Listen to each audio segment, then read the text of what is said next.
Okay, so, oh my God. You want to know how influential animals and humans are, but mostly humans, unless you're around a really large animal. I'll tell you, animals get so much energy from the humans. So, my dog is pretty chill, and she she's been dealing with these viruses, whatever, and so she has slowed down as far as her sphere of influence. She doesn't go down the stairs. She's kind of like a rebuilt puppy.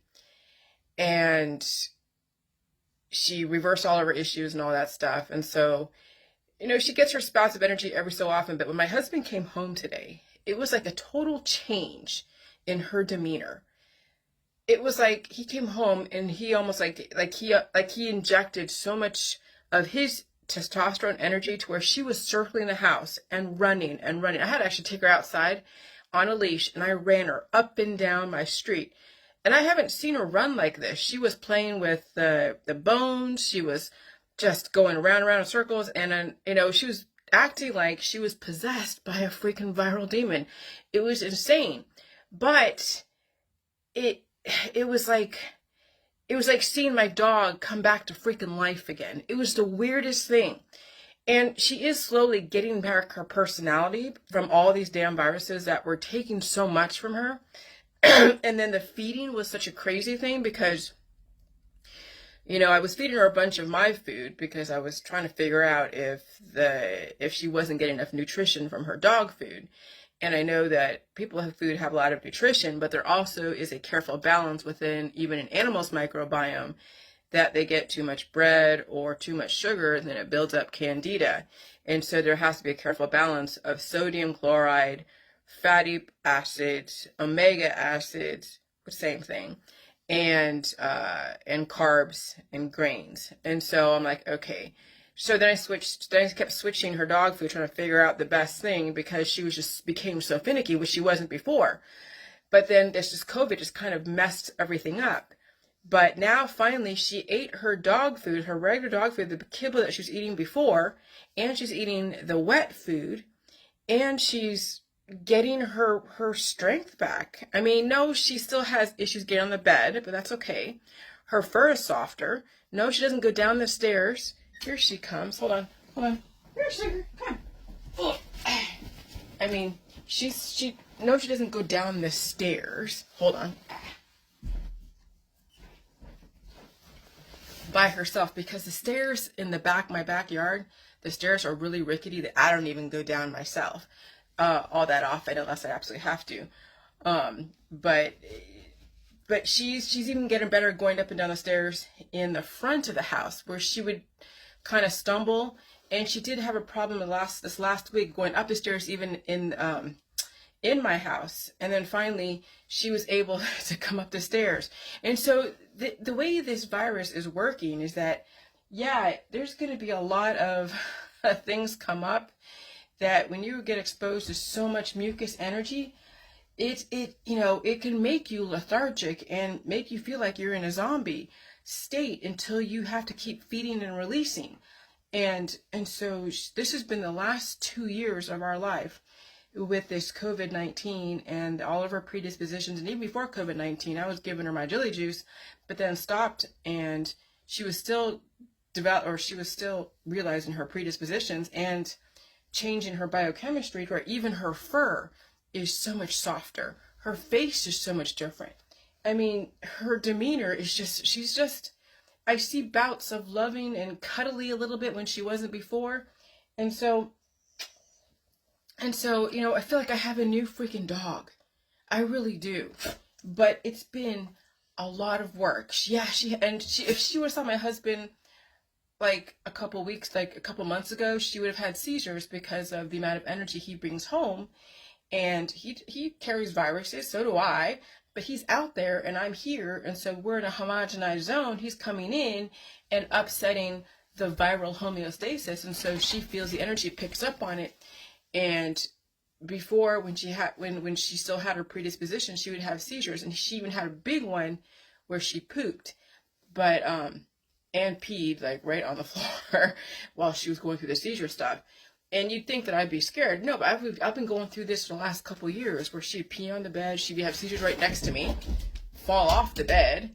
I have to pick her up off the floor, carry her onto the bed, and let her go through it, and give her some water in a cotton ball, and just deal with it. And she would still get up and go to the restroom in the morning and all that. And so bringing an animal back to life, changing from one simulation into another, and when their body's in the old simulation trying to upgrade to this new one, it is intense. And so translate that to a human trying to, transfer themselves from the old simulation into this new one.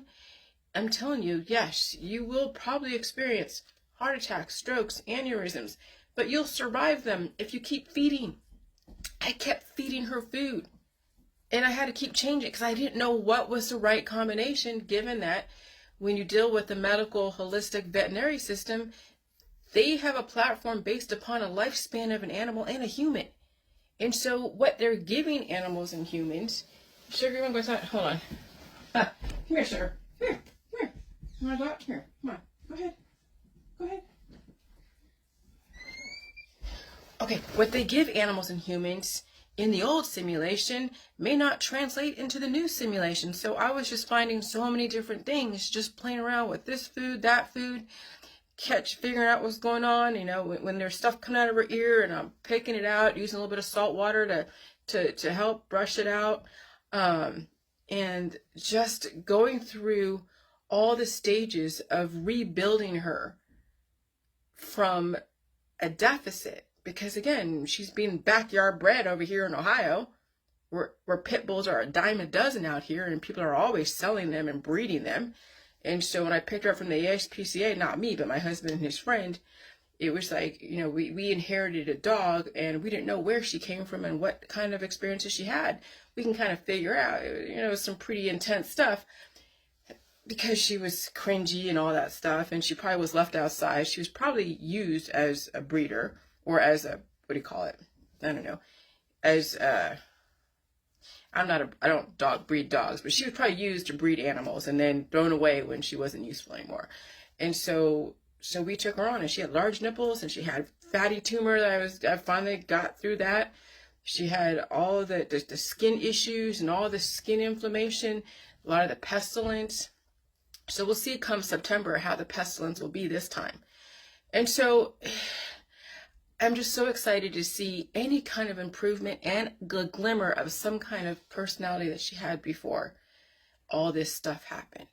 So I'm just going to say that, yeah, when she fell over, after she went through all of her running around, when I was taking her up and down the freaking street, she was running in full stride, and she was hopping as she was running, and she was jumping over the freaking tree stumps that are in the front yard. And I'm just like, holy shit, this is like a totally different dog. But I know my husband's energy really, really got her going. And so that just gave her probably a little bit of life. Because I'm not super active during the day. I'm trying to do all this stuff, trying to figure out some shit. And so once my book is done, then I'm sure I'll do a bit more. But, I don't want to overdo it with her, because it's not like I'm trying to turn her into a muscular dog and stuff. So, she's perfect for what I'm doing right now. And she's not, my husband's gone, so he's not riling her up. And she's not a highly energetic dog anyways.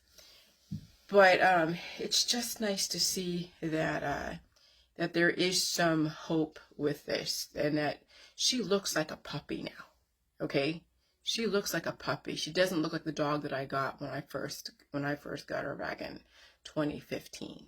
Okay, so reversing the aging process, reversing whatever she had. Yeah, she had tumors. Her scar tissue is finally starting to dissolve, and it's moving. And so it's finding the exit points through her nipples or her back end. That's why the mucus comes out. And so yeah, you're going to see so many changes if you're willing to sit through all the predispositions. And they're going to be scary, okay? They're going to be fucking scary. I know, believe me, when I experienced her first seizure, I was freaking the hell out. And then there were so many. She probably went through over 50 seizures the last couple years. Okay? And the worst one was when my husband was home, because his energy triggered whatever was in her body. And she had the most aggressive one where she pooped. And that was, my husband was like, she's not going to survive this. Like, what the hell? We got to put her down. She's suffering. I'm like, what are you going to do? You either feed this energy and you just deal with it and you keep them comfortable, or you put him down prematurely. I'm not putting my dog down. If she comes out of it and she's fine, yeah, it's for a minute. She's sick and feeling a little bit off kilter. But yeah, she whines every so often because new viruses come in. But you don't put people down because they sniffle, because they have some kind of event. You don't put them down. You don't assume that because they're not cured anymore and acting the way that you want them to act, that now they're not useful. That is the disposable society we lived in, where you're supposed to act in a certain way and be a robot and a mannequin, and once you start breaking down, you're not useful anymore. Oh, fuck no.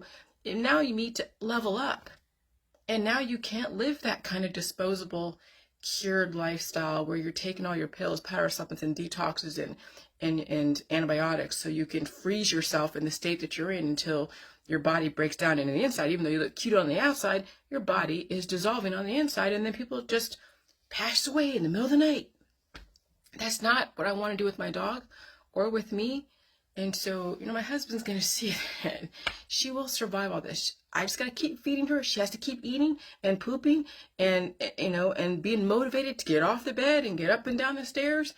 If I see that she's doing that on her own, I don't have to force feed her, not like I literally force feed her, but I have been prompting her to eat. But maybe she doesn't like the wet food now. Now maybe she likes the dry food, but I'll still have a combination of both to keep building up her strength. And so, if I keep feeding her and all that stuff, there should be no reason why she would pass away. Okay? There'd be no reason why she'd pass away. And so that's what you guys got to take away from this, is that we are entering into a new simulation, and it's a Pandora's box, and it's going to be aggressive. And the only way you're going to survive this is if you open up your system and you allow to feel every single thing that you have ran away from or have taken some kind of therapy for. And that is not going to be easy if you are adverse to pain. I'm used to pain because I had dealt with it every freaking month ever since I got that PMDD. Okay, so I knew what pain was going to be like. It was intense for the last 20 years. And now all of it's gone. And the only thing I deal with now with viruses is the fatigue, the constipation, but I figured that out, the hunger, and the blowing the nose and the coughing when I get exposed to something aggressive. But the headache is only if I don't drink coffee. But that little headache that I had yesterday or the day before was so minor. And it was because I didn't drink coffee that day because I was in a zombie state.